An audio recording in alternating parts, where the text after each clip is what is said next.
నాని నిర్మాతగా ప్రియదర్శి ప్రధాన పాత్రలో తీసిన చిత్రం కోర్టు. శుక్రవారం విడుదలైన ఈ మూవీ బాక్సాఫీస్ వద్ద హిట్ టాక్తో దూసుకెళ్తూ మంచి కలెక్షన్ రాబడుతుంది. ఈ క్రమంలోనే movie team celebration of audience verdict event నిర్వహించింది.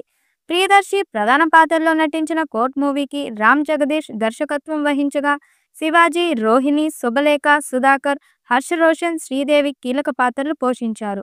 నాని సమర్పణలో ప్రశాంతి తిపిర్నేని నిర్మించగా, దీప్తి గంట సహ నిర్మాతగా వ్యవహరించారు.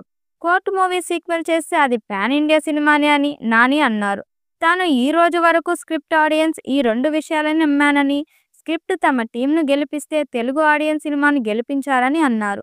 కోర్టు సినిమా విషయంలో టీం విషయంలో చాలా ప్రౌడ్గా ఫీల్ అవుతున్నాను. ఈ వీకెండ్ ఓ పండగలా గడిచింది.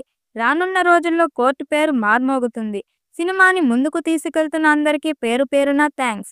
దర్శకుడు జగదీష్ నేను ఫస్ట్ చూసినప్పుడు ఎలా ఉన్నాడో, పెద్ద బ్లాక్ బస్టర్ హిట్ కొట్టు కూడా అలానే ఉన్నారు. రోషన్, శ్రీదేవి నటన అద్భుతం. ప్రియదర్శికి నటనలో ఓ స్టైల్ ఉంది.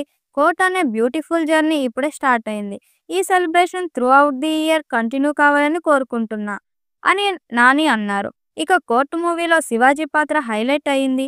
మంగపతి పాత్రలో అద్భుత నటన కనబరిచాడు. ఇక మూవీ చివరిలో మంగపతిని అరెస్ట్ చేయడంతో సినిమా ముగుస్తుంది. దాంతో సీక్వెల్ తీస్తే శివాజీ పాత్ర మరింత బలంగా ఉంటుంది మేకర్స్ భావిస్తున్నారు. దాంతో ఆడియన్స్ కూడా పార్ట్ 2 కోసం ఎదురు చూస్తున్నారు. పార్ట్ 2లో మరింత పెద్ద నటనను తీసుకుంటారని సమాచారం. దర్శకుడు కూడా సీక్వెల్ కోసం కథను సిద్ధం చేసే పనిలో పడ్డారట.